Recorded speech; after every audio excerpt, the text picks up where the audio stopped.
నాసతో విద్యతే భావో నా భావో విద్యతే సతః ఉభయోరపి దృష్టోంతః త్వనయోస్తత్వదర్శిభిః.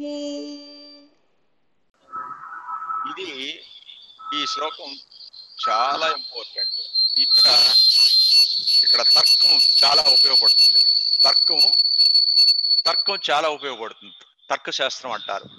నా అసతే విద్యతే భావం అంటే అసత్ ఎప్పుడు ఉండడానికి వీలు లేదు, ఉండదు. అసత్ అంటే ఏంటి? ఒకప్పుడు ఉండి ఒకప్పుడు లేనిది. సత్ అంటే ఎప్పుడు ఉండేది. అసత్ అంటే ఒకప్పుడు ఉండి ఒకప్పుడు లేనిది. ఒకప్పుడు ఉండి ఒకప్పుడు లేనిది ఏది? శరీరం.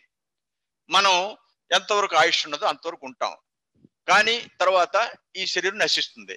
కాబట్టి ఈ అసత్ అనేది ఎప్పుడు కూడా ఇది తాత్కాలికం కనుక విద్యతే నవిద్యతే భావో అంటే ఏంటంటే నా అసతే విద్యతే భావో నా అభావో విద్యతే సతః అంటే సత్పదార్థం ఎప్పుడు లేకుండా పోదు. సత్పదార్థం ఏది? మన లోపల ఉండే ఆత్మ, మన లోపల ఉండే ప్రాణం. కాబట్టి మనలో రెండు ఉన్నాయి, ఏమిటంటే సత్తు అసత్తు.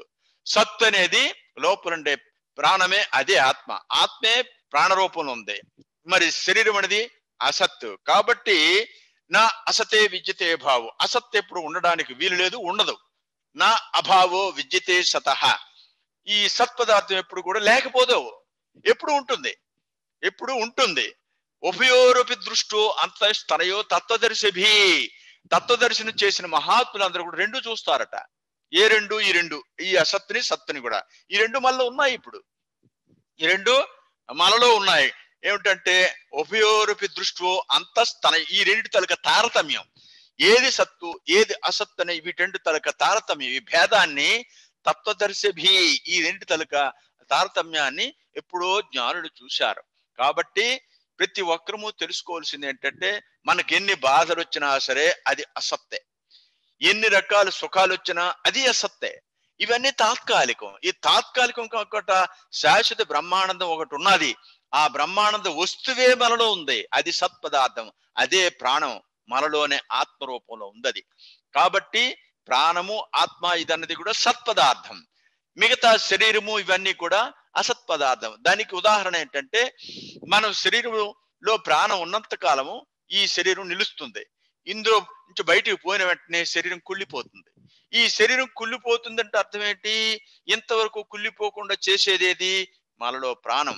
కాబట్టి అది అత్యంత నిర్మలో దేహో దేహి చత్యంత నిర్మల ఉభయోరంతరం జ్ఞాత్వా కశ్య శౌచం విధీయతే అని ఒక మైత్రేయ ఉపనిషత్తులో చెప్తున్నారు.